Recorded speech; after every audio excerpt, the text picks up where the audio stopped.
un lado, análisis, reponer un poco la situación actual de la academia, cómo se imparten conocimientos, poder también incluir la perspectiva de la historia de los últimos años, cómo ha cambiado en los últimos años, pero no perder el aspecto propositivo, que era un poco lo que veníamos charlando cuando empezamos a charlar sobre este encuentro. El aspecto propositivo es proponer algo nuevo para ampliar nuestra formación. No necesariamente, y ahí entra un aspecto que es el título de la charla, no necesariamente nuevo porque son de ahora. Y ahí está la cuestión de para qué leer autores y autoras del pensamiento nacional y latinoamericano hoy. Porque muchos y muchas de ellos escriben en el siglo XX, hace 50, 60, 70 años. Entonces va a haber también en esta charla una especie de relectura.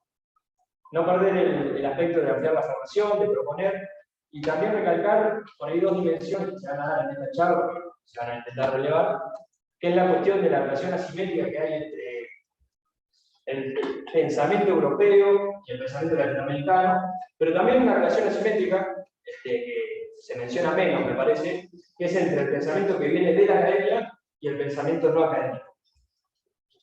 Nosotros cuando difundíamos, cuando pasábamos por cursar, hablábamos de problematizar autores como Arturo Jaureche, Hernández Arregui, y Hernández Arregui sí fue profesor de hecho de nuestra facultad, pero Arturo Jaureche no, escribe por fuera de la academia.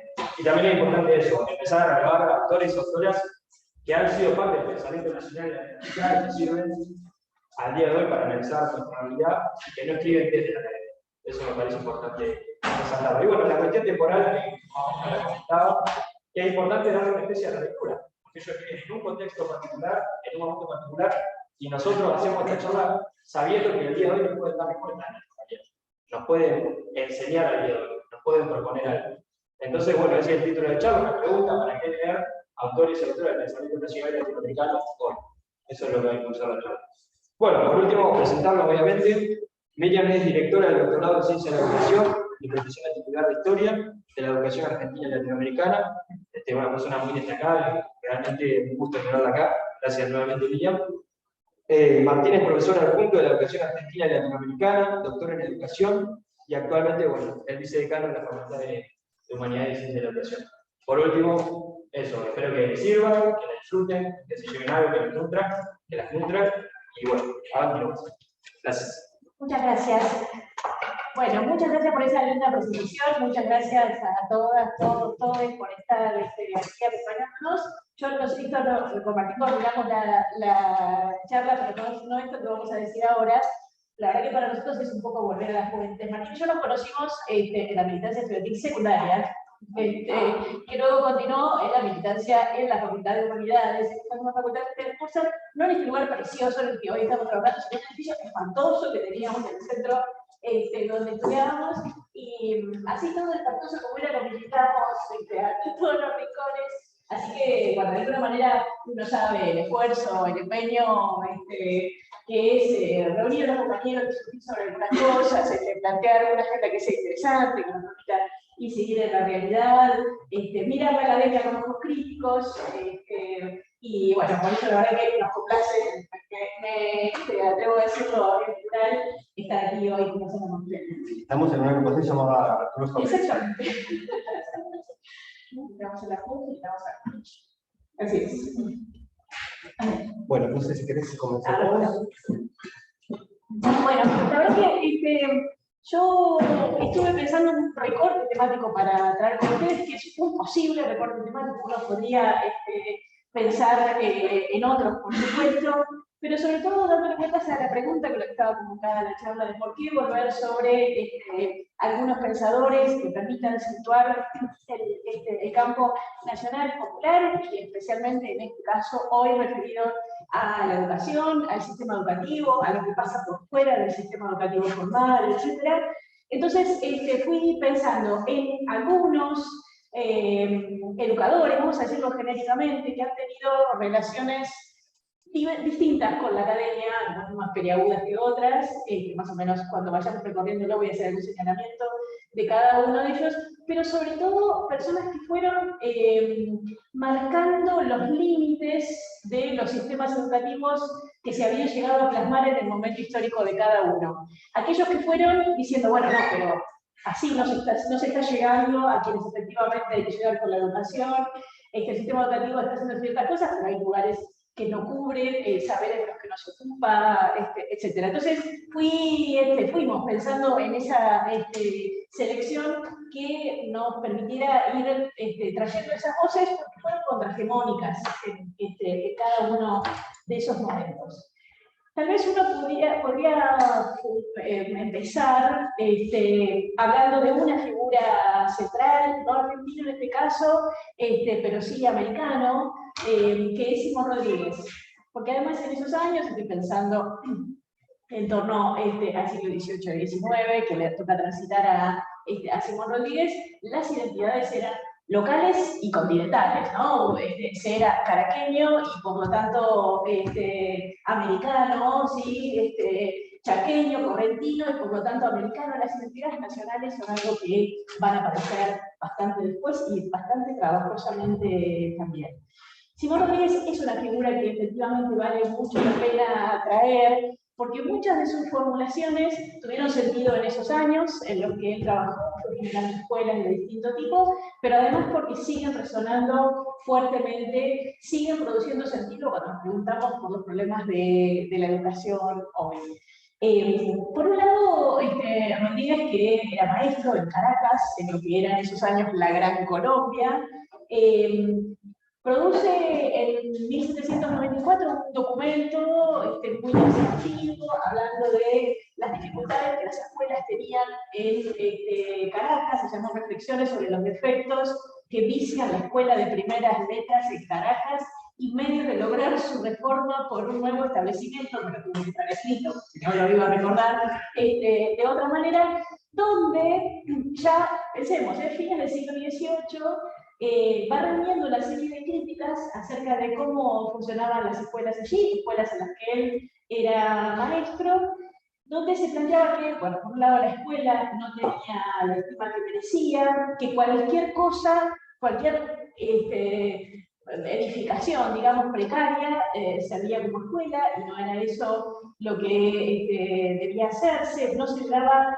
valor a su utilidad, no se dejaba entrar a quienes efectivamente lo necesitan, y acá hay una cuestión nodal en Simón Rodríguez, que se va a ocupar de que efectivamente las escuelas estén destinadas a aquellos más desposeídos, a aquellos que más la necesitan.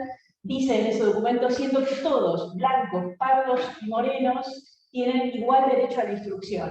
Eso, en esos años, pensar en el derecho, a la educación como derecho, en esos años era algo absolutamente revolucionario, porque todavía los sistemas educacionales no se habían expandido, no estaba pensándose la educación como una condición de la ciudadanía. Por lo tanto, que él ponga allí esta cuestión de que la escuela debe ser para todos, ese todos debe incluir a su suelo de la patria sublevada, digamos, a aquellos que efectivamente venían quedando fuera de las instituciones y que además debía hacerse en condiciones de igualdad, y porque todo eso era un derecho. Todo eso, a fines del siglo XVIII, es absolutamente revolucionario. Por eso quise empezar por Rodríguez.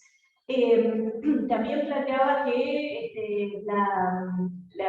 el modo en el que trabajaban los docentes era absolutamente descuidado, que tenían una remuneración lastimosa, sus condiciones de trabajo eran paupérrimas. Bueno, hace todo un diagnóstico muy exhaustivo de lo difícil que era enseñar en esos años, pero también dice cosas que son muy interesantes también para pensarlas en esos años, porque dice, se olvida que la infancia es también juego, diversión y tiempo libre. También pensar en la infancia como un tiempo al resguardo de las obligaciones, digamos, donde el tiempo libre, el juego, son parte de la condición formativa, de disfrute, de pertenencia a la infancia. Todo esto va a aparecer en esa primera gran crítica que él formula a través de un documento. El Cabildo de Caracas no acepta la crítica, se le deja su cargo de maestro, luego comienza viajes por distintos lugares, y donde puede va formando escuelas. Su pensamiento levanta muchísima resistencia, tiene muchas dificultades en los distintos lugares en los que va, y también va desarrollando pequeñas industrias domésticas, a lo que él llama virtudes y luces americanas. y donde va desarrollando escuelas, las une junto con la enseñanza de las primeras letras, la aritmética y demás, el desarrollo de habilidades para el trabajo del hierro, el trabajo de la madera, el trabajo del barro. Dice que en ellos hay una capacidad de darle a los individuos también la manera de transformar su mundo. También hay una transformación en ese hacer que los coloca en un lugar soberano, y por eso forma parte de aquello que está entendiendo como parte de lo que la educación debiera hacer. En 1828 publica un libro que se llama Sociedades Americanas. Parece que es así de corto, porque uno lo suele llamar así, pero sí, el título dice cómo serán y cómo podrían ser los hijos venideros, etc. Como ven, esos títulos choclos que uno ve en los papers hoy, resulta que este siglo tienen una larga historia. Ese texto en particular es un texto muy importante, primero porque ahí está como su pensamiento, y lo digo por si quieren ir a buscar, porque se consiguen miles de ediciones fácilmente de este texto, donde está como su conceptualización más nodal, donde está pensando la educación, donde analiza los factores que componen también la vida hispanoamericana, la naturaleza y sus conflictos sociales y políticos, las vías posibles para alcanzar el progreso, y la democracia, que también es un concepto novedoso en esos años, en una modernidad que va expandiéndose lentamente, pero que se piensa más en términos de progreso. La democracia, la verdad que en ese momento es todavía un concepto que va a tardar en llegar. Además, ese libro, Sociedades Americanas, es un libro muy interesante para mirarlo aquellos que trabajen o que estudien letras, que les interesen los temas de edición y demás. Es un texto precioso porque está preocupado por la comunicabilidad de lo que está diciendo. Entonces, es un texto que en el cuerpo trata de generar los énfasis, trata de transmitir emociones y demás a través de la edición tipográfica, porque además era tipógrafo, digamos, conocía montones de oficios, iba tratando de conocer otros y lo usaba en este trabajo amplio de ser educador. Entonces es un texto que tiene llaves, que pone mayúsculas en el medio de otras minúsculas, que pone itálicas, o sea, trata de producir lo que hoy diríamos en términos de intertextualidad y de generarse de interlocución con los lectores y demás, en ese texto del temprano siglo XIX. Muy interesante también por eso. Me parece que es un texto que logra resultar las emociones, los énfasis, las búsquedas, las preocupaciones. Hay algo ahí que transmite el texto y no solo literalmente por lo que dice. Pero allí además, yo decía, como de los lugares donde uno encuentra más situado, más descrito su idea de la educación, está allí su frase que tiene más conocida, o su formulación más conocida, cuando plantea que América Latina está obligada a ser original, a no copiar. Yo debería estar mirando un poco a la cámara, ¿no? Para de a ratos me acordaré. Que está obligada a ser original, que no tiene que copiar lo que Europa hizo, con sus luces y sus sombras, que ya lo están mirando también como una Europa vetusta, que debe renovarse. Tampoco hacer una copia de Estados Unidos, sino que América tiene que ser original, tiene que producir una manera de pensarse propia de sus características que le sirva a su población, y que por lo tanto esa formulación que toma allí, que es la cosa que no más recuerda de Simón Rodríguez, dice o inventamos o erramos, que tiene para mí una enorme cantidad de sentidos. Por supuesto tiene ese, de decir, bueno, no hagamos una copia de otro continente o de otros países que tienen una experiencia distinta para otra población, que tiene una experiencia que no es la que queremos para nosotros.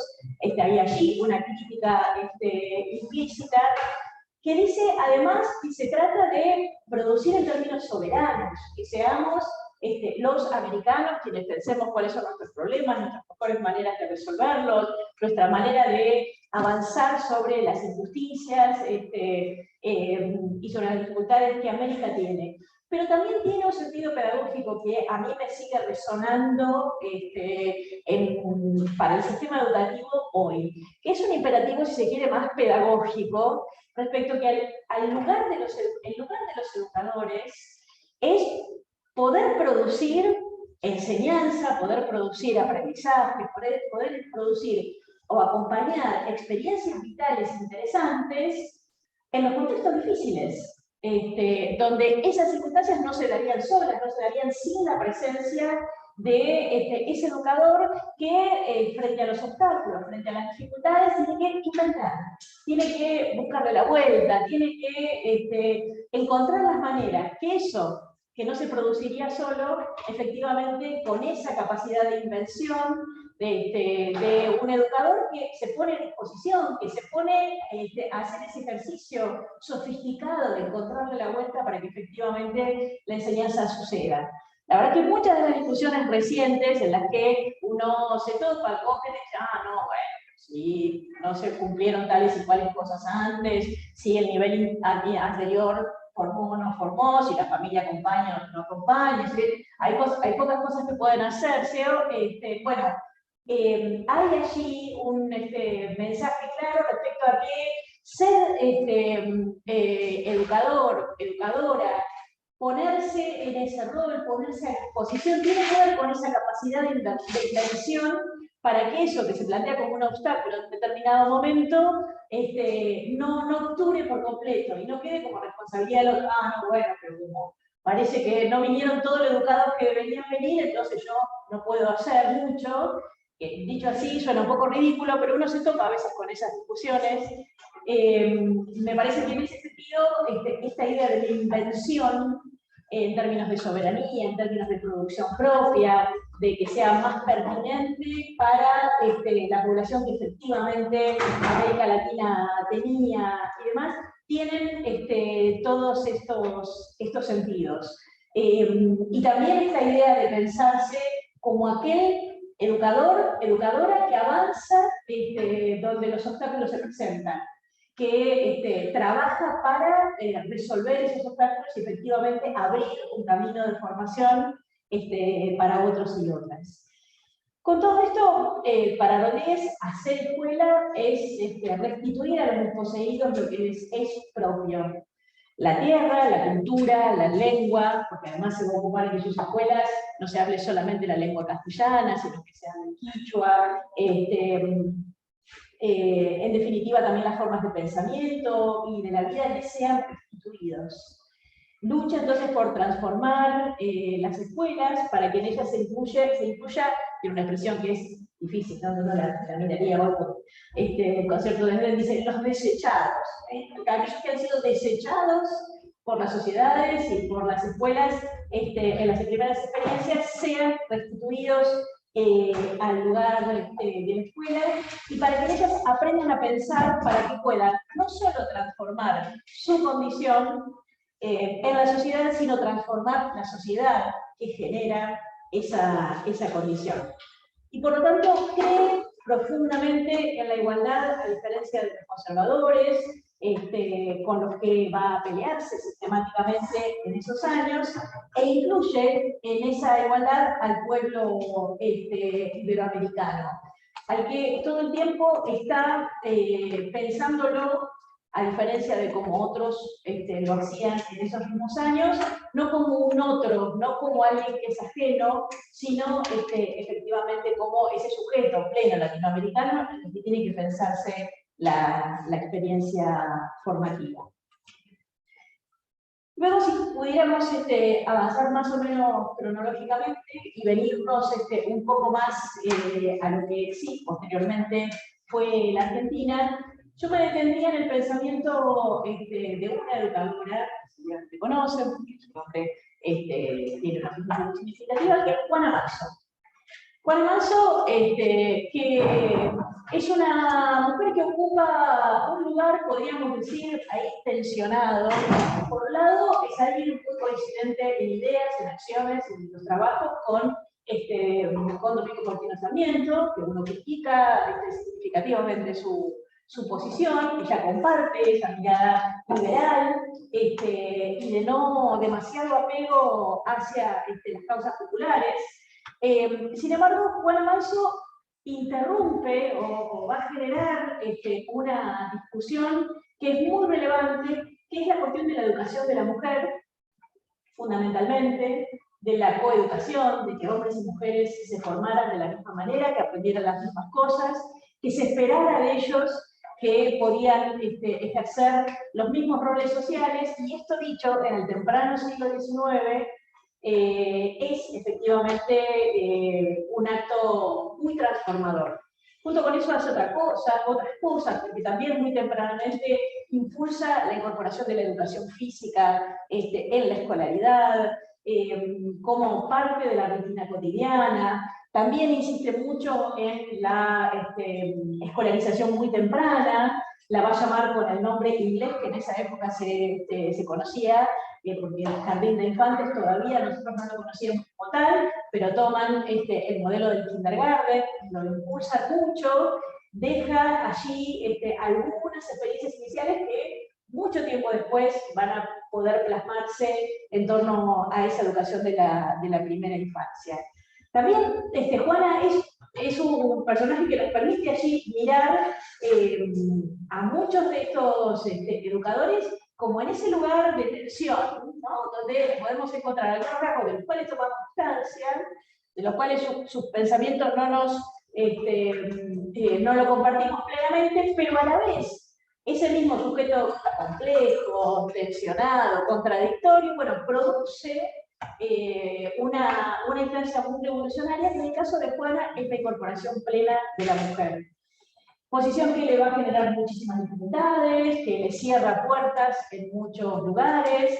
Ella pelea fuertemente en los países en los que transita, porque está o pasa parte de su vida en Uruguay, en Brasil, funda escuelas, funda periódicos, y a diferencia de la práctica que en esos años se llevaba adelante, que era que las mujeres asumían un sobrenombre masculino para firmar lo que escribían, en su caso no, firma con su nombre y su apellido, cosa que le trae muchos problemas, e insiste en todo aquello que funda, en el que tanto la escritura como la educación en las escuelas sea para hombres y para mujeres aprendiendo las mismas cosas.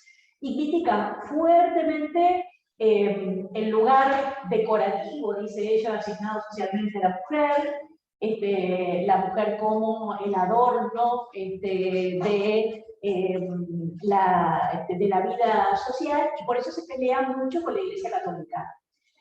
Por ese lugar de subordinación en la que la mujer había sido colocada en ese modelo, y por eso produce una ruptura muy, muy significativa. Entonces, Juana, con sus luces y sus sombras, también es un personaje que produce efectivamente un parteaguas que los sistemas educacionales no van a poder ignorar, aún peleándose, aún cerrándole puertas, aún no haciéndoselo fácil. Ella deja planteada una discusión que efectivamente no mucho después tiene que fructificar. Y también ella va pensando la necesidad de tener una formación especializada para las maestras, en particular cuando todavía no la había. Juana muere en el momento en el que el normalismo, el desarrollo de las escuelas normales está empezando a nacer, o sea que ella no llega a haber plasmado ese modelo, pero ella piensa condiciones de profesionalización, condiciones de vacaciones, de descanso y demás para el trabajo docente, también promediando el siglo XIX, cuando nada de eso era común, porque se pensaba que el trabajo docente era un trabajo de abnegación, de sacrificio, en nombre de la patria, y que la mujer, como el ala buena del hogar, de la misma manera podía ejercer esas funciones del ciclo escolar. Bueno, Juana va a discutir mucho esas concepciones y lo que fue fructificando tiempo después, en buena medida tiene que ver con esos debates que ella planteó a capa y espada. La verdad que fue así. Por otro lado, pensaba que una figura que también en el siglo XIX va generando ciertas formas de democratización de las escuelas es Carlos Vergara. Carlos Vergara, conocido como el Loco Vergara, digamos, Ariana Pugliese hizo un análisis, una sistematización de la trayectoria de Vergara, y todo lo toma así como el Loco Vergara, como el modo en el que se lo descalifica, pero lo cierto es que es alguien que va a discutir la jerarquía en el que el sistema educativo se ha ido estableciendo, los modos de disciplina rígida, la falta de expresión de niños y niñas en un sistema educativo que hasta ese momento, fin del siglo XIX, estaba pensado muy en torno a un modelo adultocéntrico, donde lo que importaba era formar a ese docente que iba a enseñar a otros y que si se lograba formar a un buen docente con una determinada disciplina, con un conjunto de saberes, que llevara adelante determinadas metodologías, que usara determinados textos y demás, bueno, ya el proceso estaría garantizado. Y Vergara va a decir, no, falta el sujeto que aprende. Y, por ejemplo, va a discutir buena parte de la disciplina que había construido el normalismo. Va a plantear en que la manera en la que se piensa el trabajo cotidiano, escolar, tiene que integrar de una manera mucho más humana a niños y a niñas, con su propia voz, con su capacidad de expresión y discutiendo fuertemente algo que estaba naturalizado, que eran los castigos.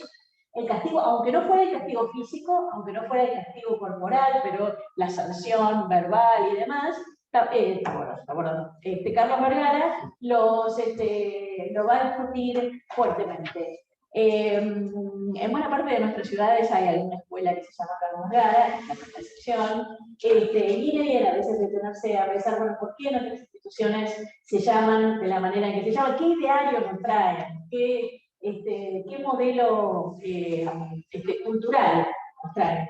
A mí no me complace que las escuelas tengan solo número, sino que efectivamente haya allí una elección de nombre, que es una cuestión que muchas veces genera discusión, que está muy bien, las comunidades se construyen discutiendo, pero que en definitiva con la elección de un determinado nombre hay un ideario, una historia en la que uno quiere inscribirse. En ese sentido, hay otras voces que van pujando por democratizar aquello que se va plasmando como sistema educacional.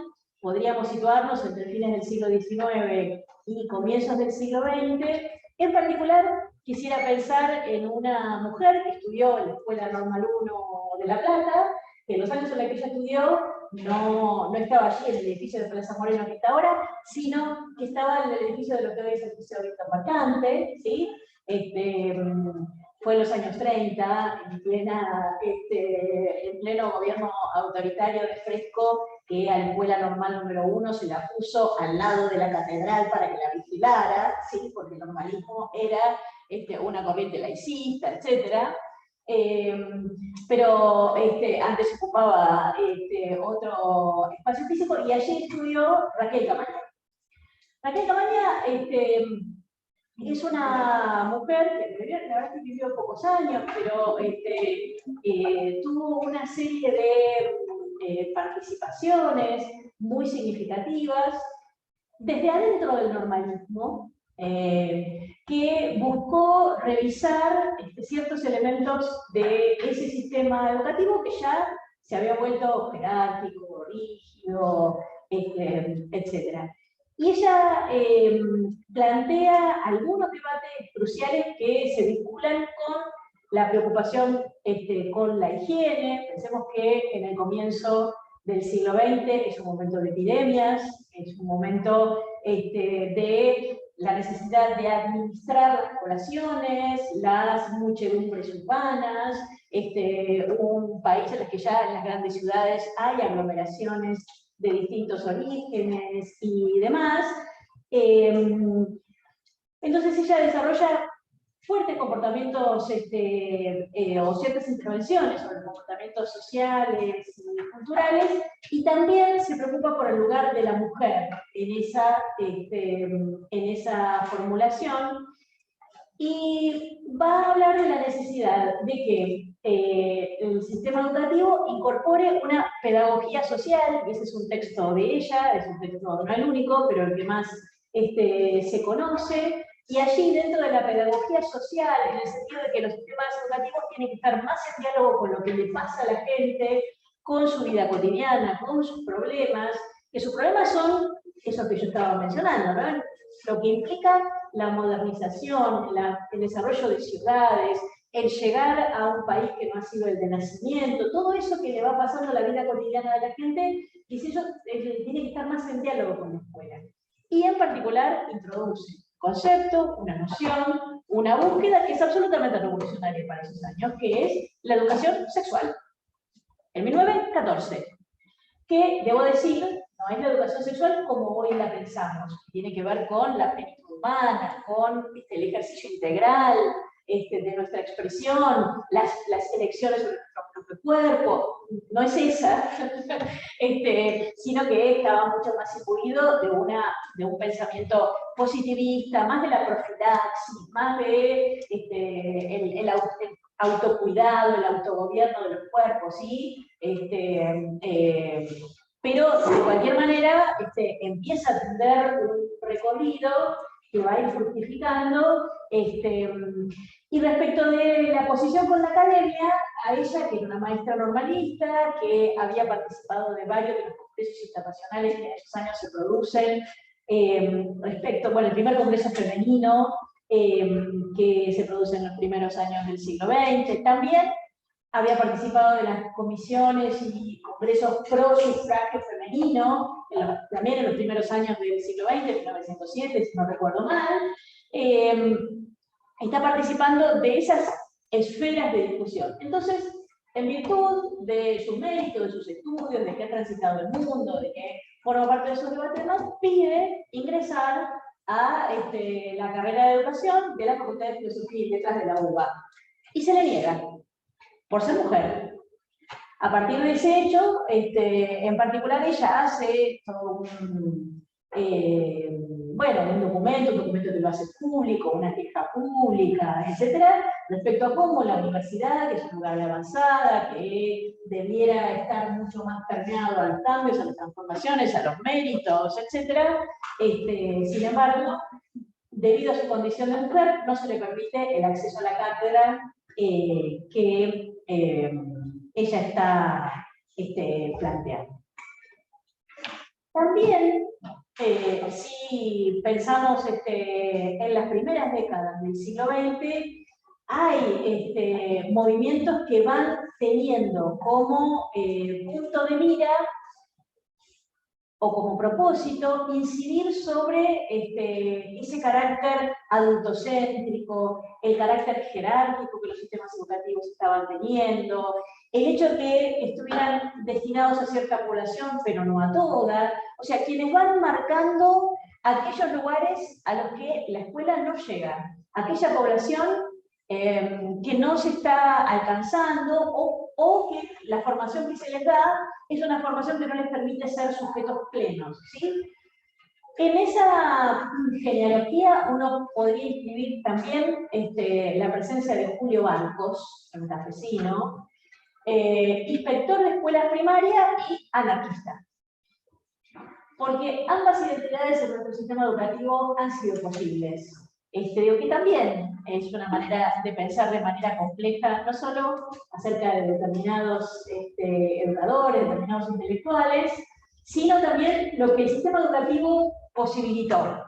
Posibilitó un conjunto de ideas, un funcionamiento institucional y demás, donde uno podía ser parte de la burocracia, o sea, podía ser inspector, y a la vez ser anarquista, en una posición que impugnaba el Estado. De hecho, Barcos tiene un libro famosísimo, que también lo pueden encontrar fácilmente, tiene varias ediciones, que se llama ¿Cómo educa el Estado a su hijo? O sea, le está diciendo a la gente, el Estado arbitrario educa con determinada ideología, la que le está en contra, a su hijo. Y él escribe, hace pública su posición y también es inspector dentro del sistema educativo. Quiere decir, también el sistema al que uno a veces cuestiona fuertemente, que lo plantea como un lugar de restricciones, de limitaciones, bueno, también pueden encontrar esta coexistencia de posiciones. Y habla bien del sistema que pueda albergar estas distintas posiciones. Bueno, Julio Barcos pertenecía al proyecto racionalista, que se expande en las primeras décadas, como posición libertaria, con cercanía con el anarquismo, por supuesto, con fuertes críticas a la pedagogía estatal, a la pedagogía normalizadora, que se había ido expandiendo con el normalismo, y una pedagogía además que llama pseudocientífica, porque están cuestionando fuerte el positivismo. Positivismo, en el que esta universidad también forma parte, es una también,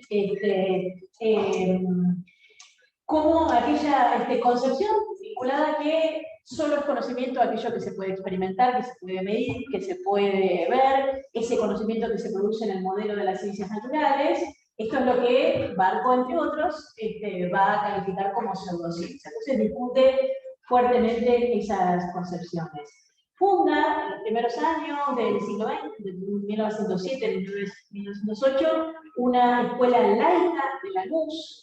O sea, ya le pone el nombre de laica a la escuela, que implica una oposición, o la Escuela Moderna de Buenos Aires, que también va a fundar en la provincia de Buenos Aires, creada por lo que se llamaba la Sociedad de Educación de esa localidad, en la que confluían socialistas, anarquistas, pensando en el desarrollo de una pedagogía que tuviera una posición menos arbitraria que la que se desarrollaba el Estado en el sistema oficial, que albergara a los trabajadores y sus realidades, que le enseñara no solo geografía, historia, aritmética, sino también derechos del ciudadano, derechos de trabajadores y trabajadoras, etc.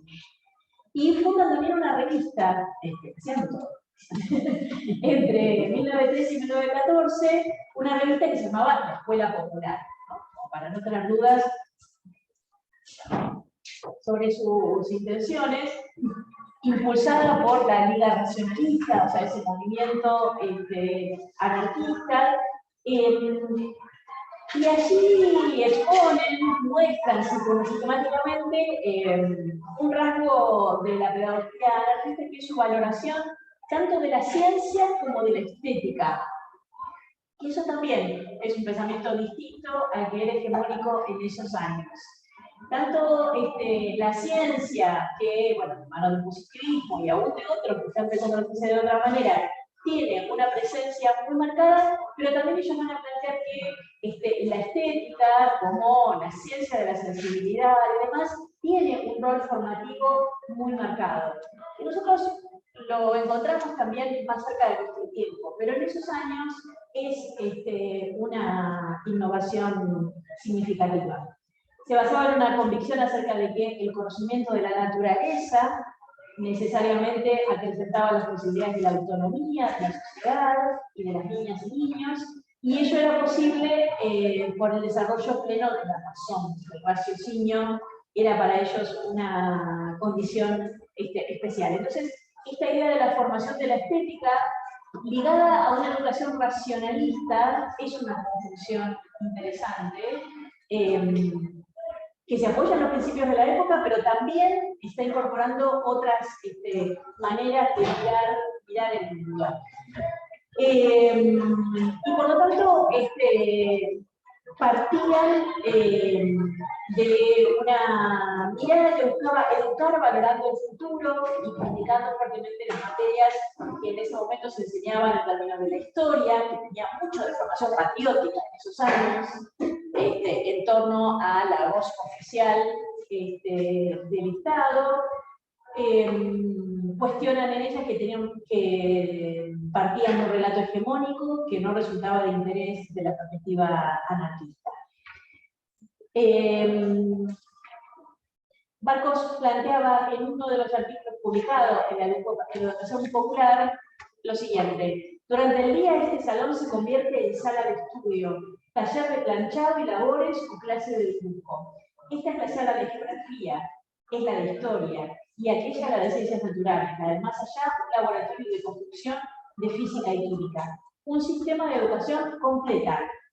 Sería aquel que formase individualidades originales y robustas, capaces de contrarrestar las fuerzas anuladoras del ambiente y bastarse en todo momento a sí mismo. Formar el carácter. La voluntad es la piedra angular del carácter y también de la dignidad de las personas. Bueno, sí.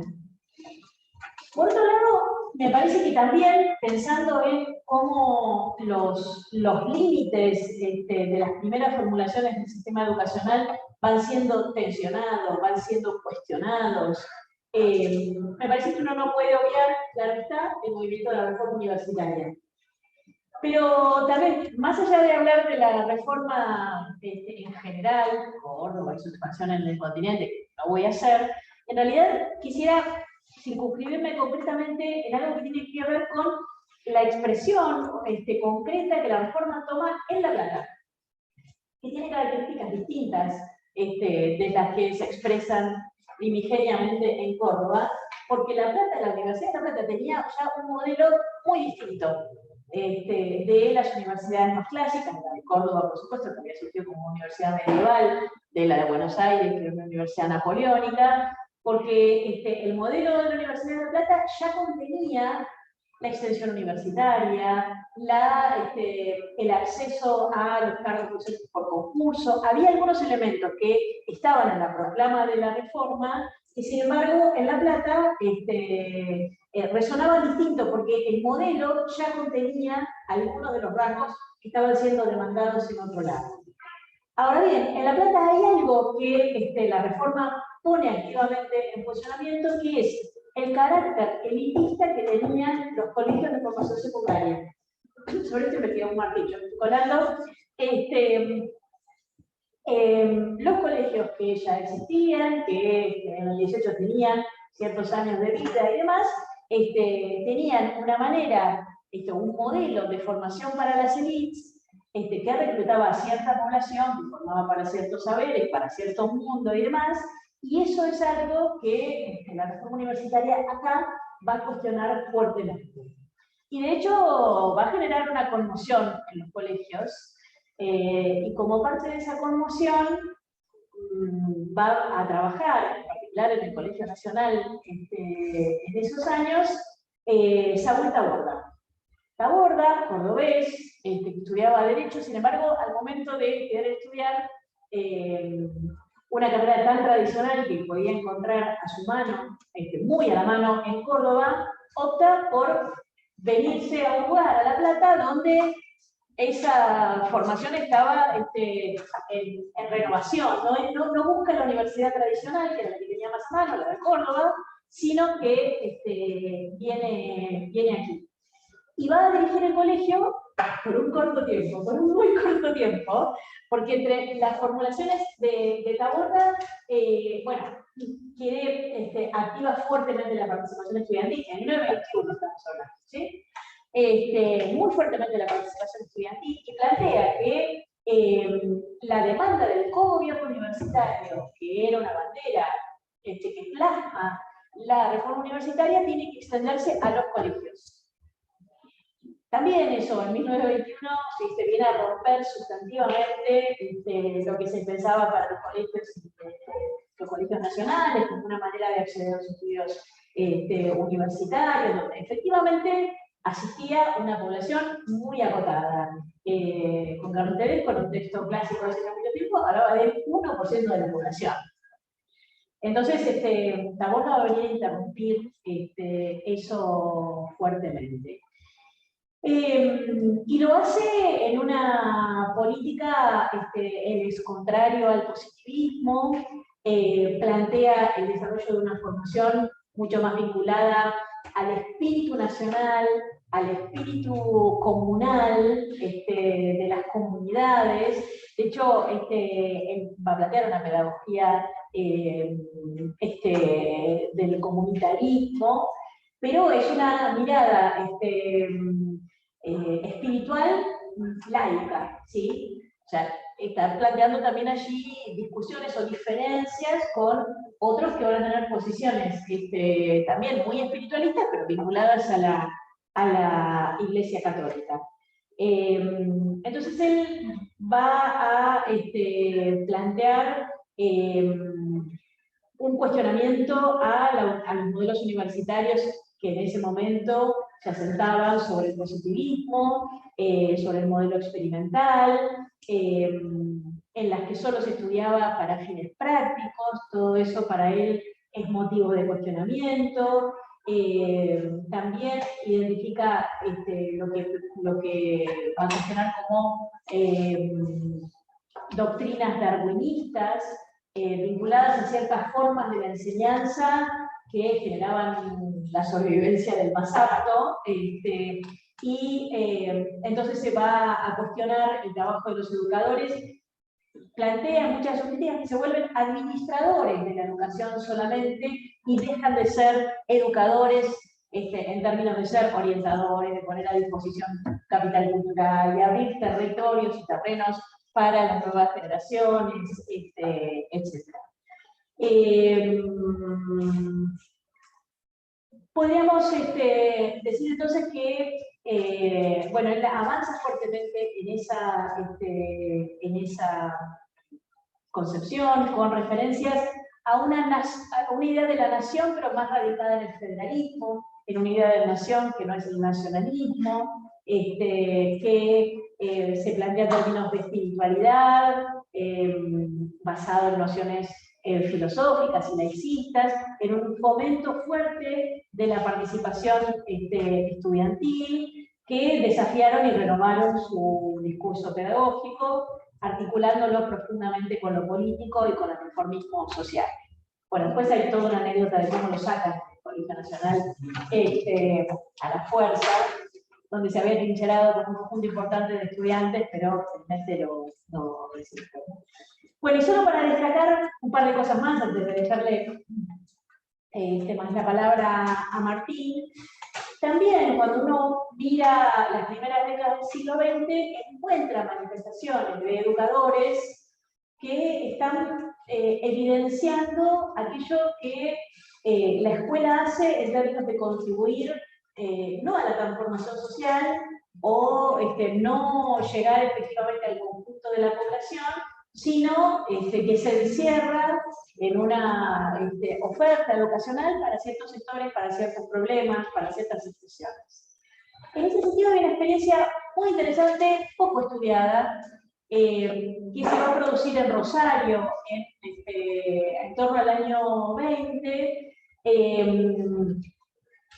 en torno a un grupo de mujeres, la directora de la Escuela Normal número 2 de Rosario y otro conjunto de mujeres que van a trabajar con ella. Ella era Dolores Laval, ella era la directora, y ponen en marcha ella, docentes de esa escuela, las egresadas que forman una asociación de esa escuela y demás, impulsan lo que se llama una escuela al aire libre, o la escuela de puertas abiertas, surgida en 1916, que adoptó una organización no graduada y sin horarios rígidos, que va dando cuenta de ciertas cosas de la manera de organizar la escuela que son un límite, que son una dificultad. O sea, están mirando ya ese sistema que se gestó desde algunas décadas atrás, medio siglo o más, desde atrás, que ya en su forma de organización misma tiene un límite, plantea una dificultad para aquella población que debiera cubrir, a la que debiera formar, etc. Entonces, en lugar de decir, bueno, el problema son aquellos que no vienen a la escuela, o cómo hago para traerlos, lo que hacen es revisar su propio formato y proponerlo de otra manera. Entonces, organizan esta escuela al aire libre, enclavada en el espacio físico del hipódromo de Rosario, donde recibía a los empleados, a los hijos, perdón, de los empleados hípicos, y también a quienes realizaban trabajos en la calle, lustrabotas, canillitas, esa infancia trabajadora que estaba en la calle ganándose la vida y que pocas veces asistía a la escuela. Se ocupan de ir a buscar a los no escolarizados de los márgenes rosarinos para enseñarles a leer y escribir. Lo hacían con las pizarras destinadas a las apuestas en el hipódromo, las reutilizan para enseñar a leer y escribir en ellas, en lo que Rosario es el Parque de la Bueno, allí ellas van combinando expresiones diversas, que impulsaban una educación que fuera moral, intelectual, pero también física, con las condiciones concretas que tenían esos niños, no pensando en la formación del sujeto ideal, sino en las condiciones de vida que esos niños de los márgenes rosarinos tenían, que ese fuera el punto de partida, y facilitar la alfabetización de quienes tenían otras ocupaciones y que estaban por fuera de la escuela. Entonces, ahí el aprendizaje teórico iba acompañado por prácticas conjuntas en espacios comunitarios, en el desarrollo de huertas, del gallinero, de la colmena, del ordeño de las vacas. Se fue construyendo un espacio en el cual se ofrecía a las y los alumnos de muy diversas edades talleres de distintas actividades que le permitían también adquirir un oficio. Rosa Siperovich, una educadora que vivió esa experiencia, dice, fue la primera por la experiencia, que tuvo fe en la evolución psíquica del niño, en unos años en los que el positivismo se ocupaba de ver quién era educable y quién no lo era, de diagnosticar a través de pruebas, de mediciones, de experimentaciones, bueno, si había nacido de tales y cuales características, bueno, su destino estaba condicionado. Sí, pertenecía a ciertos sectores sociales y por lo tanto había una experiencia escolar previa que no traía y bueno, su escolarización no iba a ser de las mejores. Entonces, por eso Siperovich dice, cree en la evolución efectivamente de niños y niñas, los respetó, los esperó sin apremios y bueno, dan cuenta de una manera muy exitosa en la que efectivamente lograban que pibes que habían quedado afuera o que nunca habían ido a la escolaridad, efectivamente tuvieran allí una posibilidad de tener ese espacio de formación. Que se la plantean como una manera de producir un laboratorio, una búsqueda que permitiera transformar aquellas cosas de la organización escolar que ya estaban como consolidadas de esos años y que sin embargo producían injusticia, producían arbitrariedades que no siempre recogían las mejores condiciones para la formación. Bueno, de esa misma experiencia además producen una revista que va acompañando todo ese proceso. Y en ese contexto hay algo que es interesante y es que en particular Dolores Navarro va produciendo una formulación pedagógica donde va volviendo a la idea de la educación popular, que todavía no es el sentido de la educación popular que hoy le damos, pero tomando la formulación de Sarmiento de ya mucho tiempo atrás, vuelve a mirarla y vuelve a pensarla y teorizarla con otras nociones que permitan recuperar un sentido de lo popular en esos años, más vinculado a una educación que albergara a los sectores populares, que lo hiciera en condiciones de libertad, porque la cuestión del respeto también, de la no denigración de esos niños y niñas que estaban por fuera de la educación, que vivían en los márgenes, que sus condiciones de vida eran difíciles y demás, esos sectores sociales a los que la escuela muchas veces miró como en condición de minusvalía, bueno, lejos de esa posición, desarrollan una mirada donde efectivamente la pertenencia a lo popular les da condiciones especiales para esa alfabetización y no los pone en un lugar de falta, ¿sí? Y una última cosa más que haría referencia como para pensar también en un profesor de esta facultad, que es en torno a las décadas del 20 y 30, se despliega, en particular en la ciudad de La Plata, aunque la va a trascender también a otras ciudades, e incluso cruzando el charco a Montevideo, un nucleamiento de adherentes al racionalismo. Como verán, estamos haciendo ya referencia al racionalismo, al anarquismo, además como un núcleo de pensamiento, una serie de acciones, una serie de experiencias que van tensionando, que le van demandando más al sistema educativo, que le van mostrando sus faltas, que le van mostrando que las cosas se pueden hacer de otra manera, etc. Bueno, y en ese momento, años 20-30, se destaca en particular una figura que fue la de José María Lunasi, que nosotros llegamos a conocer ya en sus últimos años, y que, bueno, me estoy adelantando, pero trabajó en la Cátedra de Historia de la Educación Argentina, en la que Martín y yo trabajamos desde hace muchos años. Lunasi, hijo de inmigrantes italianos, creció entre escuelas universitarias de acá, de la ciudad de La Plata, y los talleres de imprenta de su familia. Buena parte de la militancia anarquista se gestaba también en torno al gremio de los imprenteros. En esos talleres de imprenta también funcionaba como un lugar de reunión de la intelectualidad de La Plata.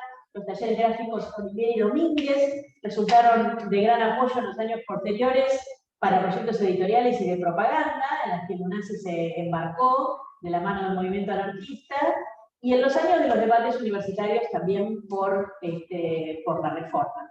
En la década del 20 funda el PUI, el Partido Universitario de Izquierda, donde participaba, realizaba estudios de educación acá en la Facultad de Humanidades y desarrollaba prácticas docentes en zonas rurales. El golpe militar del 30 lo encontró a Lunasi liderando la Federación Universitaria, logró huir a Montevideo y fue recibido por Luce Fabbri, dirigente muy significativa, muy importante, anarquista italiana, también exiliada política. Allí realizó tareas docentes en distintos lugares y posteriormente volvió a radicarse, a trabajar aquí en la Facultad de Humanidades, se doctoró en el doctorado que actualmente yo dirijo, que el año pasado cumplió 100 años. Juro que yo no estaba en ese comienzo, lo quiero dejar claro. Aquí se doctoró y trabajó hasta muy avanzada edad en la Cátedra de Historia de la Educación. Y debo decir que traía buena parte de esa experiencia a sus clases.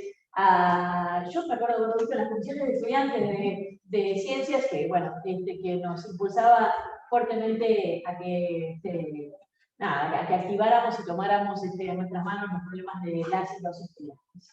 Bueno, por aquí iría dejando antes de meterme con el organismo, así que con vos, y luego me iré colando.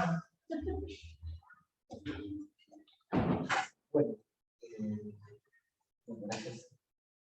Bueno, yo lo primero que quería hacer era agradecer a Manuel por la invitación, agradecerles a ustedes también por la posibilidad de participar de esta actividad, por la oportunidad de compartir hace mucho como compañeros de cátedra, compañeros de muchos años, que no compartimos el espacio de presentación, de conversación aquí en el público. Así que, bueno, son todas oportunidades que se agradecen, que a mí me gustan mucho y que, bueno, nada, ojalá las podamos seguir replicando en el futuro.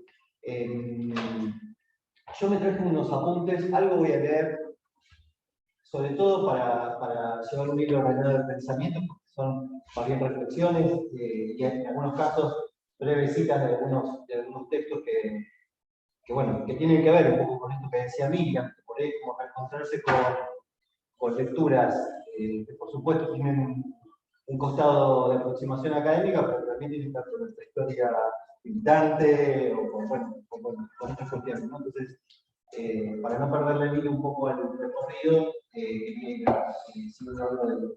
prometo ser lo más ágil posible y cualquier cosa me dice. Y pasamos a otra orden de conversación. Bueno, Lo primero que, bueno, digo, uno de los primeros asuntos que se me ocurre que hay que abordar para responder la pregunta de la charla, la pregunta esta que tiene que ver con para qué autores, autoras del pensamiento nacional latinoamericano, ¿no? Es pensar un poco qué se llama pensamiento nacional, si es lo mismo que pensamiento latinoamericano, cuál es su historia, o por lo menos volver sobre algunas referencias sobre la historia de esto que llamamos pensamiento nacional, bueno, ofrecer algunas reflexiones acerca de eso que llamamos pensamiento nacional. Bueno, para hacerlo, no creo que se pueda partir de una definición a priori, digamos, sino que habrá que hacerlo a partir de los propios autores que habitualmente funcionan como referencias del pensamiento nacional, o por lo menos esa es la vía que a mí se me ocurre como más productiva, abordar algunos de sus núcleos de coincidencias, algunas de sus particularidades, bueno, seguir un poco el hilo de algunos otros que han tratado de más éxito de lo que seguramente yo pueda hacerlo, abordar esta cuestión, ¿no? Ahí, bueno, por ejemplo, la obra en general de Roberto Galasso ha ido dirigida en gran medida a dar respuesta a esta cuestión, ¿no? Casi toda su obra trata de dar respuesta a este asunto, busca identificar en la obra y en la biografía de autores del pensamiento nacional el centro de sus coincidencias, su inscripción en corrientes más amplias de pensamiento, sus relaciones con otras corrientes intelectuales, con la acción política. Sobre ese punto, a mí me gustaría por ahí marcar un primer rasgo, digamos, sobre que Galasso insiste en muchos trabajos, en muchas de las biografías que él reconstruyó, y en eso se me ocurre traer, digamos, una mínima cita de Antonio Gramsci. ¿No? Gramsci en los programas de la casa se preguntaba si era posible ser un hombre de pensamiento y de acción al mismo tiempo, ¿no?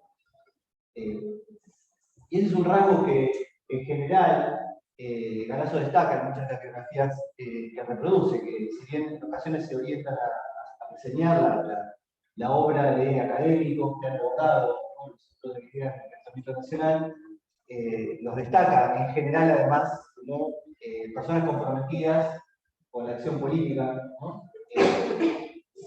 Perfiles militantes, además de académicos, ¿no? Ahí hay un rasgo que no sé si podría universalizarse al campo del pensamiento nacional, pero que en gran medida caracteriza mucho de las referencias a las que me gustaría aludir en la presentación. Bueno, eso conduce a una segunda idea, que es la de que los autores del pensamiento nacional pueden ser en general catalogados como autores malditos. Esta es también una expresión que utiliza Galasso, ¿no? De hecho, él la utiliza como título de una colección de biografías, ¿no? El nombre completo es Los malditos, hombres y mujeres excluidos de la historia oficial de los argentinos, ¿no?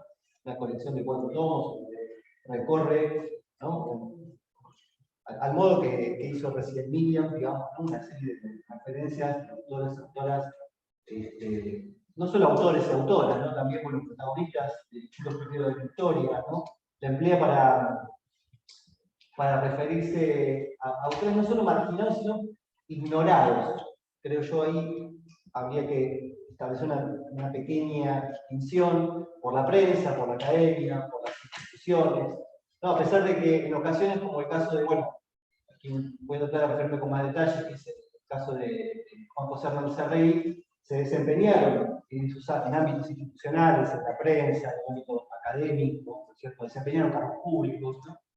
Entonces, aquí surge otra consideración, ¿no? Entonces, bueno, el pensamiento nacional como resultado de las posiciones en un campo del poder académico, ¿no? Es decir, esta idea de la exclusión y de autores malditos, de autores ignorados, ¿no? También lo podríamos traducir en esos términos, ¿no? El pensamiento nacional como el resultado de un sistema de posiciones en el campo académico, ¿no? Centro, periferia e exclusión. Igual ahí, por eso decía esta distinción entre los marginados y los ignorados, de alguna manera, ¿no?, en esa estructura de posiciones, ¿no? Y también surge la pregunta, o por lo menos a mí me surge la pregunta, un poco pensando esto con Manuel, en algún momento lo hemos conversado en la previa de la charla, en algunas conversaciones, ¿no? Si este es un campo, o si este sistema de relaciones, digamos, donde podemos identificar el pensamiento nacional, es un campo estático, o es un campo que, bueno, que a su vez tiene una historia, ¿no?, donde esas posiciones de alguna manera se mueven, ¿no? si en términos históricos esas posiciones han podido cambiar, digo, como cuestión simbólica, solo para mencionar, bueno, nosotros hoy tenemos una universidad nacional que se llama Arturo Jauretche, que es quizá uno de los emblemas de los pensadores malditos, ¿no? Que Galasso señala, digamos, ¿no? Pero bueno, quizá eso nos indica, o seguramente eso nos indique, digamos, que ese sistema de posiciones relativas es un sistema que tiene una historia, y donde esa historia es una historia en que esas posiciones cambian, se mueven, ¿no? Lo que antes, o algunos nombres, ¿no? Que en algún momento ocuparon en lugar de autores malditos e ignorados, pueden ser recuperados, digamos, ¿no? Pueden ser recuperados. Y también uno podría preguntarse si eso borra el espacio del pensamiento nacional, la especificidad del pensamiento nacional, ¿no? El hecho de que esa exclusión, ¿no? Pueda ser reconfigurada, si eso borra el lugar del pensamiento nacional, ¿no? Es decir, cuando hablamos de autores del pensamiento nacional, solo podemos pensarlo en su condición de autores malditos. ¿Hay hoy espacio para el pensamiento nacional para que siga produciendo, para que siga siendo vital, o depende un poco de esa condición de producción? Bueno, en términos históricos, la identificación del pensamiento nacional está contenida ya en el giro del revisionismo histórico de las décadas del 20 y del 30, ¿no? Aquí hay un punto de partida en el que muchos autores coinciden para poder identificar, ¿no? ese momento, digamos, ya pensando en su contenido, no tanto en el sistema de exposiciones, ¿no? Un giro que discutió a la historiografía tradicional, de la convicción de que la historiografía habría producido una historia oficial. Vuelvo sobre el título ¿no? de la colección de Galasso, ¿no? Hombres y mujeres excluidos de la historia oficial de los argentinos, ¿no? Glosando y siguiendo la tradición inaugurada por Mitre, ¿no? Jauretche, en la colonización pedagógica, habla, es interesante porque Jauretche tenía ese ejercicio de, no son neologismos, ¿no? Pero esas frases en donde reunía ciertos términos, para sintetizar lo absurdo de algunos sistemas de posiciones, ¿no? Y entonces en la colonización pedagógica del 67 habla de la historia mitrista y la historia micromarxista, ¿no? Para referirse como a dos formas de revisitar, digamos así, la tradición mitrista, y que en esa historia había falsedades que tenían que ver con organizar la narración de los acontecimientos a partir de un cierto modo de concebir y valorar los proyectos políticos fundadores de la nación, ¿no? El patrón instaurado por Mitre miraba el ciclo de independencia, la primera mitad del siglo XIX, como las peripecias seguidas por el proyecto liberal que finalmente se consagraría como la esencia de la nación, ¿no? Bueno, como es bien sabido, el eje de confrontación entre la historiografía liberal y la revisionista se centró en la caracterización del rosismo, ¿no? De la confederación. Si detenemos demasiado en eso, podríamos pensar que el revisionismo introdujo una idea clave para el pensamiento nacional, que es la idea de la historia oficial. Creo que ahí hay algo que a mí me gustaría no dejar pasar, que es que la identificación, de alguna manera, de ese núcleo de la historia oficial es producto, en cierta medida, de este giro revisionista, ¿no? De este giro que plantea la historiografía revisionista, y que eso de alguna manera le da visibilidad, digamos, ¿no? A esta relación centro-periferia, ¿no? Y finalmente a esa relación de exclusión de algunos pensadores que son incluso marginados de ese sistema de posición, ¿no? La relación centro-periferia-exclusión que caracterizó a los malditos fue interpretada por estos como una relación con la historia oficial, ¿no? Es decir, ahí el punto de referencia para ese sistema de posición, ¿no? Centro-periferia-exclusión, es la historia oficial, digamos. Nuevamente, podemos volver sobre el nombre del libro de Galasso, ¿no? Hombres y mujeres excluidos de la historia oficial de los argentinos.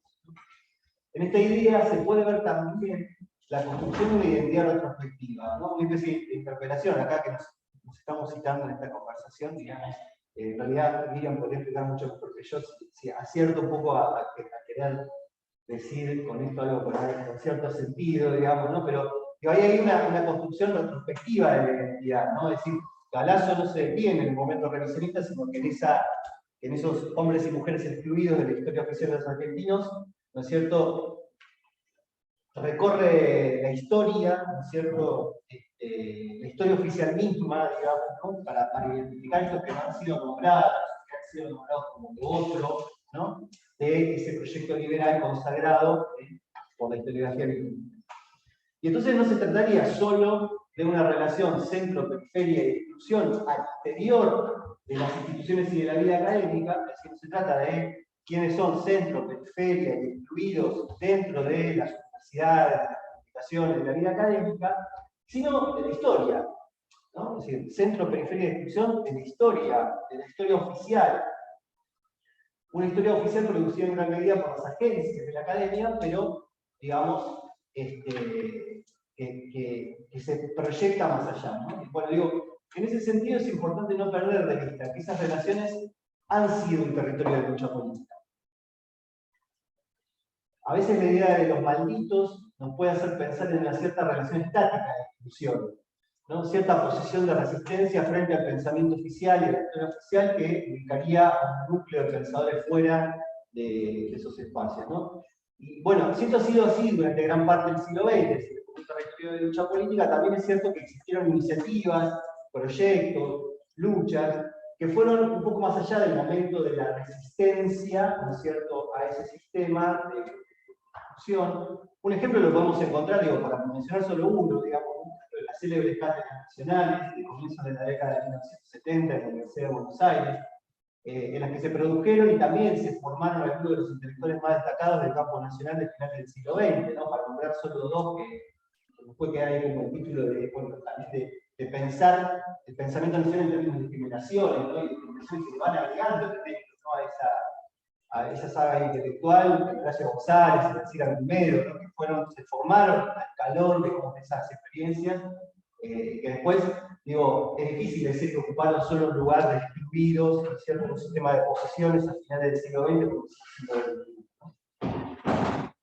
XX. También es posible pensar en un sentido más allá de la academia, en momentos en los que esta disputa respecto de la historia oficial consagrada se produjo en un plano simbólico con alcances masivos, es decir, que no fue solo un debate de la academia o de la academia, sino que fue más allá.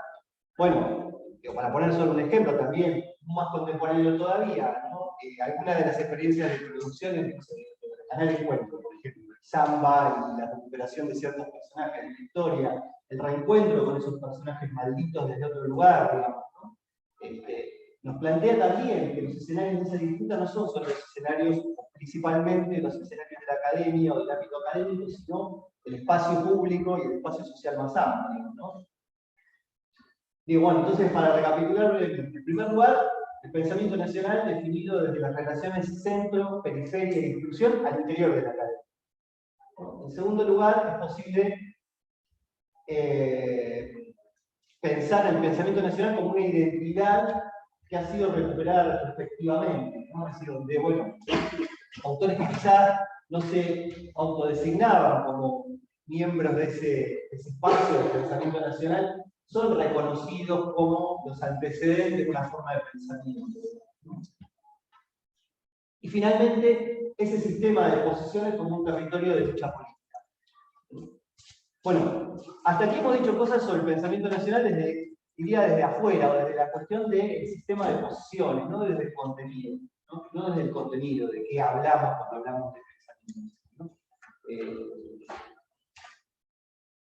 Creo que, bueno, es importante revisar, leer, pensar en la actualidad del pensamiento nacional, y es necesario dar un paso más en relación, digamos, a esta cuestión, pensando no solo por cómo ha sido definido un sistema de posiciones, sino por lo que ha podido producir como contenido, ¿no? Bueno, entonces, ahí a mí me interesaría, para tratar un poco el contenido sustantivo de este proyecto del pensamiento nacional, pensar si es posible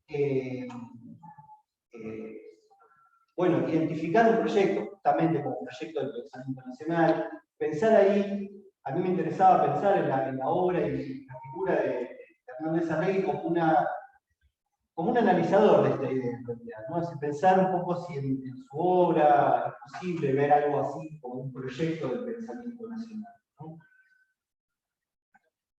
En primer lugar, me gustaría mencionarlo o identificarlo, por lo menos en mi opinión, digamos, podría ser pensado como, a ver, lo digo en confianza, ¿no? Pero digo, como un maldito entre los malditos, ¿no?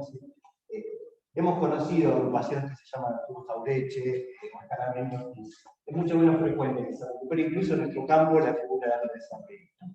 Hernández Arregui, incluso dentro de los malditos, suele ser tenido por un pensador un poco gris, digamos, ¿no? O arduo, ¿no? Y entonces, bueno, no sé si despierta las mismas pasiones que otros pensadores. Pero bueno, a mí me gustaría recuperar un poco.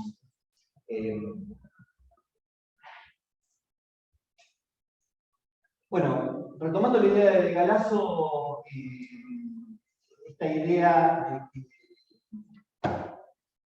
de que los autores del pensamiento nacional pueden ser pensados como autores malditos es particularmente aplicable en el caso de Hernández Arregui. Voy a hacer muy breve mención a algunas referencias biográficas para que nos permitan ubicar el personaje de la obra que a mí me gustaría mencionar. Digamos, bueno, Arregui nace en Pergamino en 1912, comienza sus estudios en la Universidad de Buenos Aires, en la carrera de Derecho que abandona en 1973 tras la muerte de su madre. Eso lo lleva a Córdoba, va a vivir con su familia materna, y ahí entra en contacto, digamos, con un espacio de militancia en torno de la figura de Amadeo Sabatini, que era, bueno, un líder radical cordobés, que era uno de los pocos que, con cierta, bueno, con bastante legitimidad y apoyo, sostenía la manera del constitucionalismo, digamos, ¿no? En la década del 30, cuando la defensión alvearista, ¿no? Había llevado al radicalismo a sus pactos, digamos, con Justo, con los sectores conservadores, etc. Bueno, Sabatini se conserva como una especie de reducto irigoyenista, ¿no? En Córdoba, y Arregui se acerca, ¿no es cierto?, al sabatinismo.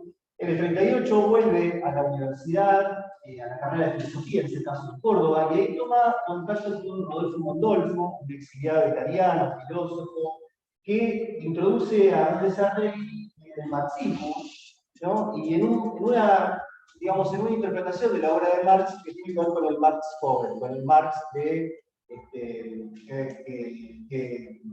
elabora una crítica de la alienación, digamos, ¿no? ¿Qué va a ser? Básicamente un signo de la obra, ¿no? Pensar el campo nacional y particularmente el peronismo desde ese marxismo, ¿no? Desde ese marxismo del Marx previo al capital. Durante la década del 30, bueno, tiene un breve vínculo con la literatura, publica un libro de cuentos que tiene una crítica relativamente favorable, se acerca al periodismo, tiene, digamos, desempeñó una serie de oficios terrestres, como diría Walsh, ¿no? Y en el 44 obtiene su título de doctor en filosofía. En esos años él es convencional de la Unión Cívica Radical y finalmente participa en la convención en donde la Unión Cívica Radical decide integrar la Unión Democrática, ¿no? Y es una de las pocas voces que cuestiona esa decisión de una manera muy ácida, ¿no? Porque está viendo allí una defección del radicalismo del lugar donde está el pueblo, ¿no? Lo que dice él explícitamente es eso, ¿no? Que esa decisión está alejando finalmente al radicalismo del pueblo. Él queda solo porque el sabatinismo, en donde él todavía se traba ciertas esperanzas, también defecciona esa decisión para mantener la unidad del radicalismo, decide finalmente acompañar lo que parecía ser la decisión mayoritaria, ¿no? Y finalmente, ¿no es cierto?, baja de alguna manera su bandera, ¿no? El radicalismo forma parte, es uno de ese riñón de alguna manera de la Unión Democrática, ¿no? En la campaña electoral que finalmente va a llevar a Perón a la presidencia. En el 47 presenta su renuncia a la Unión Cívica Radical, con una carta que dirige a que era entonces el presidente de la Unión Cívica Radical, que era Arturo Illia, y le presenta justamente esta cuestión, ¿no? De que su histórica adhesión al irigoyenismo tenía que ver con el carácter popular, ¿cierto?, del irigoyenismo, y que eso se había perdido para la Unión Cívica Radical, y bueno, si bien él no dice en esa carta que está adhiriendo al peronismo, ¿no?, Pobreche va a reconstruir parte de la relación que ya había entablado con Hernández Arregui, y va a mostrar que ya para el 47 Hernández Arregui estaba defendiendo las posiciones del peronismo, las decisiones que estaba tomando, las primeras decisiones que estaba tomando el gobierno de Perón, que finalmente va a desembocar en su adhesión, su participación en el gobierno. Incluso en el 48, Pobreche lo convence de que se mude de Córdoba a La Plata, y de La Plata, y que se desempeñe como director de estadística y censo de la gobernación de los mismos mercantes, de Buenos Aires. En el 47 también conoce a Scalabrini Ortiz, es decir, se va como de alguna manera asociando, ¿no?, a todo el sector de los exforjistas, digamos, ¿no?, a Caureche, Scalabrini Ortiz. En el 48 se presenta un concurso en nuestra facultad, un concurso del profesor adjunto de la cátedra de Historia, que gana, ¿no? Pero bueno, también Galazo describe, ¿no?, que es una escena complicada, porque la Universidad de La Plata durante esos años había sido ocupada por un sector de nacionalismo de derecha, bastante reaccionario, que hace la vida imposible a reír el tiempo que permanece en la cátedra. Hasta que, bueno, finalmente, en el 49, primero renuncia a su cargo en la provincia, también por haber sido denunciado, también por, bueno, su filiación, por aspectos de su pensamiento marxista y esta intención de Hernán Sarregui de conciliar, digamos, su formación marxista con el poder del peronismo. Bueno, y finalmente, en 1954 es también echado de la cátedra, ya con el peronismo proscripto, Hernán Sarregui publica una serie de trabajos que ya lo van a ubicar más seriamente, ¿no?, como estos autores de referencia del pensamiento nacional. En el 57, el periodismo y cultura. En el 60, la formación de la conciencia nacional. En el 63, ¿qué es el ser nacional? En el 69, nacionalismo y liberación. Y en el 72, peronismo y socialismo. Y en el 74 se puso su fallecimiento. Ahora, a mí me interesaría entrar en algunas referencias respecto de uno de los libros de Hernán Sarregui, que es ¿qué es el ser nacional? ¿Qué es el ser nacional? Un libro que publica en 1963, el resultado de una serie de conferencias a las que él había sido invitado en distintas universidades. Ese es un circuito que comienza a activarse en la década del 60 para los autores del campo del pensamiento nacional. Caureche, por ejemplo,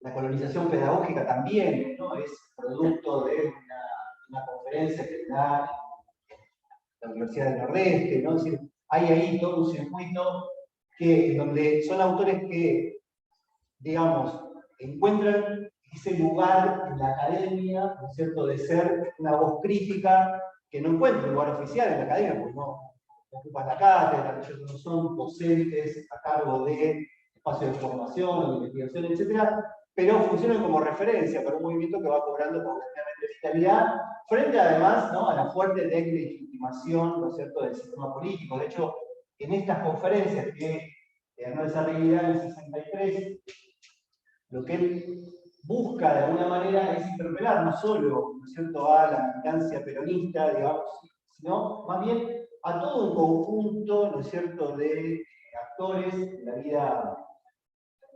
la vida política y universitaria, distintos sectores, ¿no es cierto?, que están distanciándose, ¿no es cierto?, del sistema político profundamente deslegitimado, ¿no es cierto?, con la construcción del peronismo, con una serie de medidas de corte netamente internacional, ¿no es cierto?, y que van buscando, digamos así, distintos referentes del pensamiento nacional, alguna forma de pensar esto que tiene que ver con lo nacional. Ahora, a mí, digo, para no ser muy largo de la referencia, lo que voy a interrumpir la lectura brevemente para poner algunos acentos.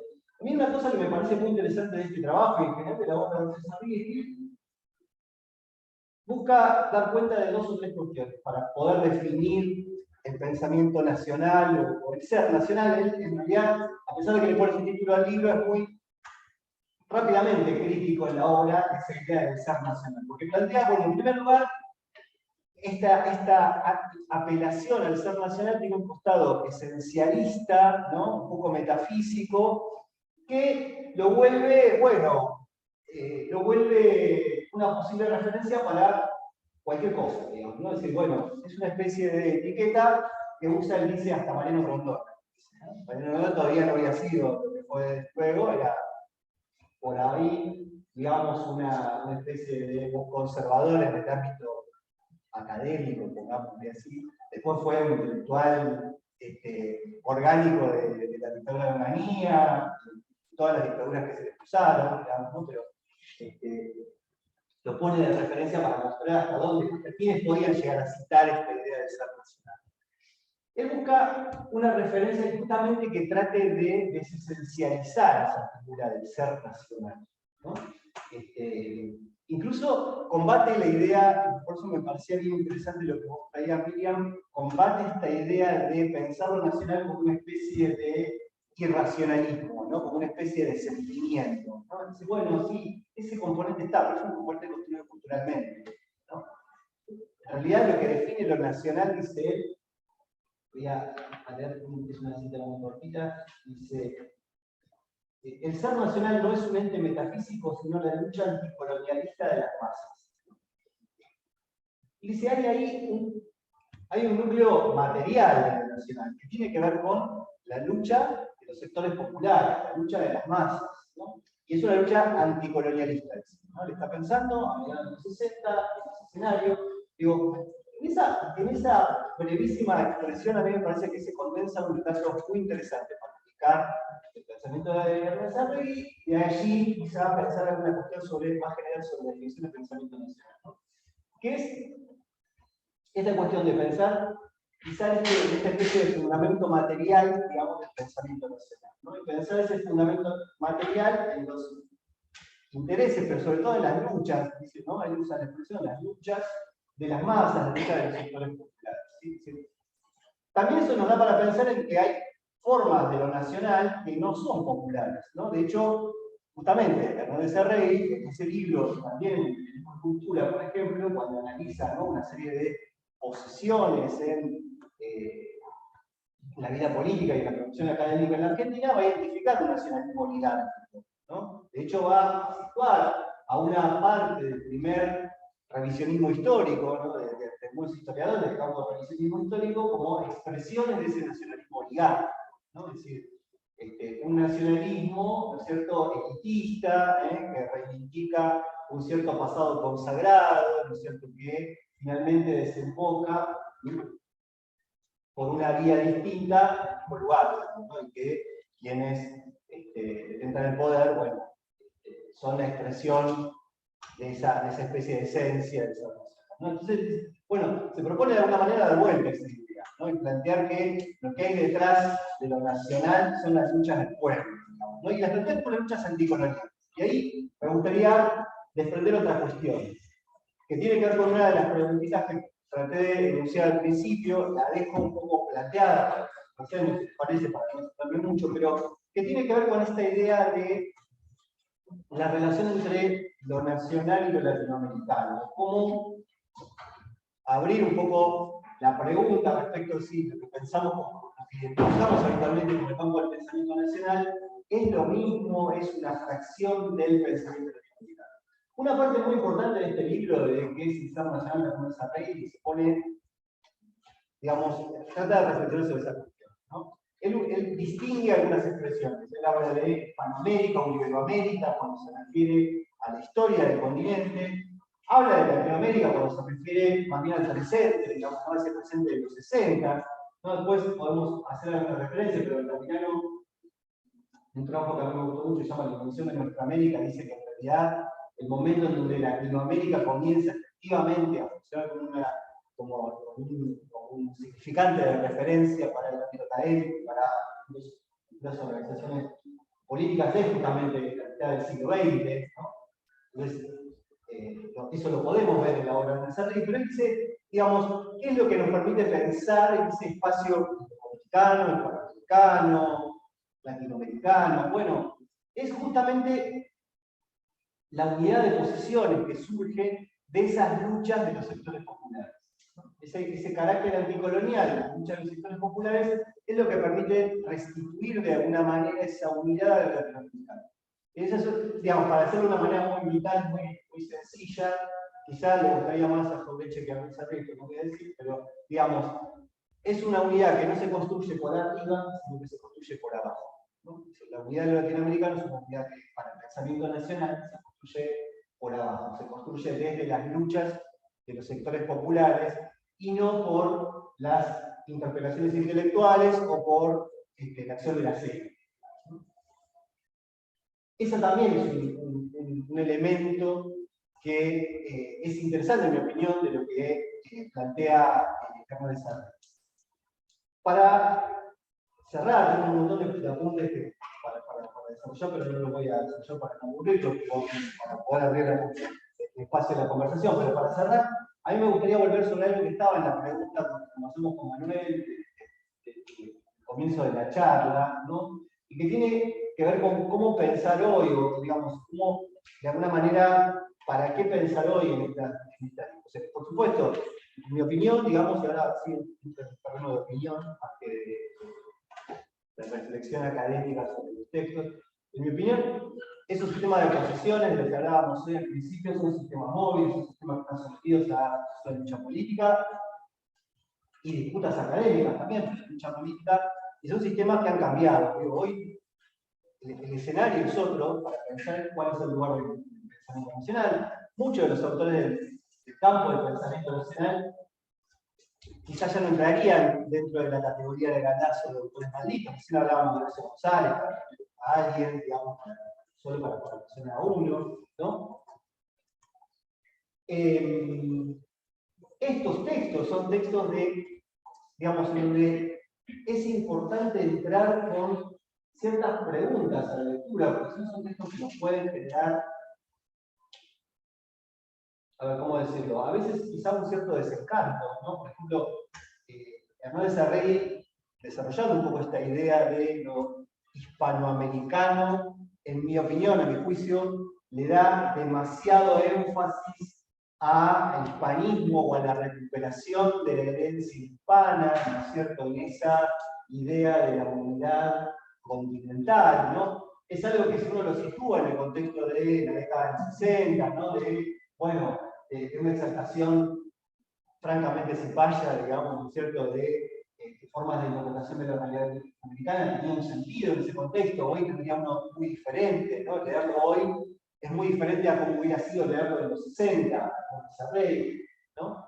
Entonces digo, ahí es importante entrar con ese balizamiento. Ahora, por otro lado, son textos que es importante leer, ¿no? Son textos que es importante leer. A mí me parece que hay un intento muy genuino en el desarrollo de ubicarse en una posición que es francamente incómoda, que marcó toda su vida, que es esta idea de poder pensar desde dentro del campo popular, desde dentro del campo nacional, desde dentro del peronismo, una posición que para él podía ser pensada a su vez del marxismo, por ejemplo, ¿no? Es decir, una posición francamente incómoda.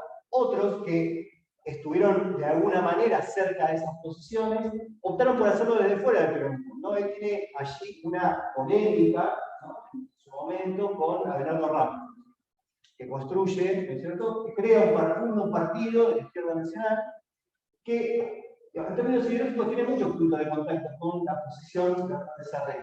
Sin embargo, no asume pensarlo desde dentro del peronismo. No puede tolerar pensar eso desde dentro del peronismo, ¿no? Y construye una fuerza política.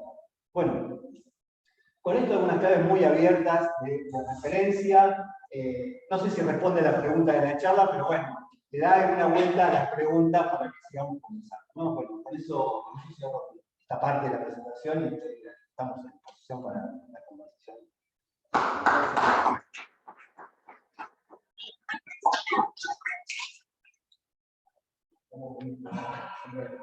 Sí, claro.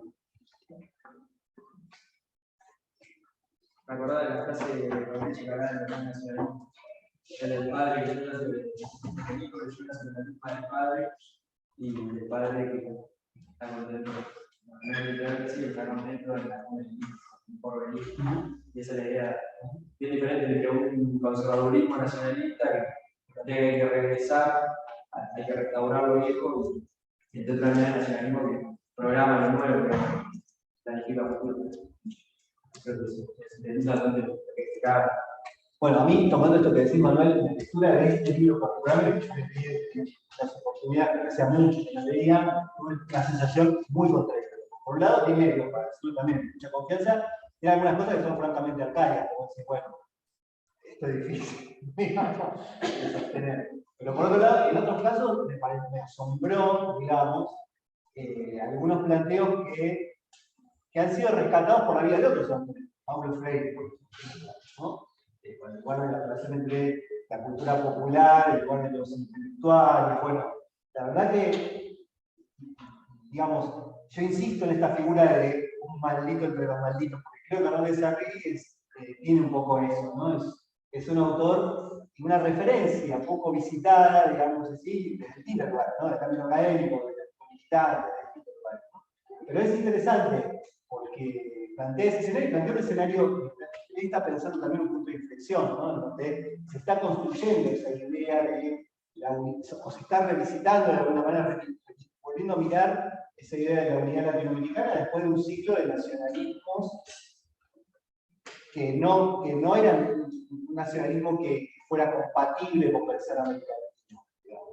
Esos nacionalismos oligárquicos, digamos, ¿no? El nacionalismo oligárquico argentino es un nacionalismo anti-latinoamericano, ¿no? Que piensa en la Argentina como desde su herencia europea, ¿no es cierto?, completamente desvinculado a la ahí yo lo que digo una de las cosas únicas, creo que eso está totalmente presente, porque hay una disputa inclusive por las universidades, es la lucha cultural que existe ahora, que yo creo que se basa en desocultar.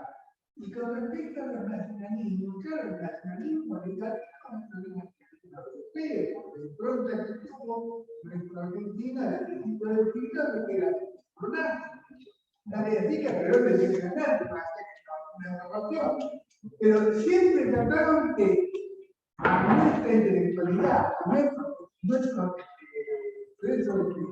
que habla de los malditos, ¿verdad? Siempre trataron de que vieran nuestra realidad desde el punto de vista europeo. Y ahí tiene una dificultad, no quiere decir que nos tenemos que hacer lo mismo. Y si hacemos nuestro como nuestra cantidad de México, en nuestro ramo, en nuestro ramo, 30, pero después se van a especular. El mismo Trotsky tuvo en los últimos años en México, lo fueron los marxistas mexicanos a saludarlo. Y Trotsky le dijo: si ustedes no apoyan a la cárcel, no son trotskistas. Porque estaban en contra de la cárcel, que era como un peor en México, que de ahí viene la herencia de Alba, que estaba en México. Es decir, que lo que nosotros estamos tratando de acá, eso es terrible, está vivo. En los jóvenes, ayer vi un documental muy bonito de la antica de los jóvenes en Colombia, que hoy tiene como reproducción lo de Petro. Y hace 4 años atrás, uno de los pibes que saltaron los maracates de las pibas en Chile y tuvieron como. Entonces, que no me digan que los pibes están partidos, que no han cortado la cabeza. Hay un verso que lo quieren decir para aprendiendo. Y yo creo que esa es la verdad.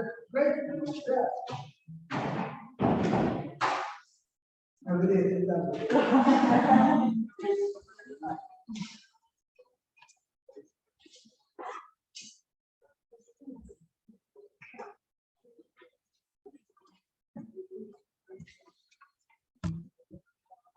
Bueno, muchas gracias.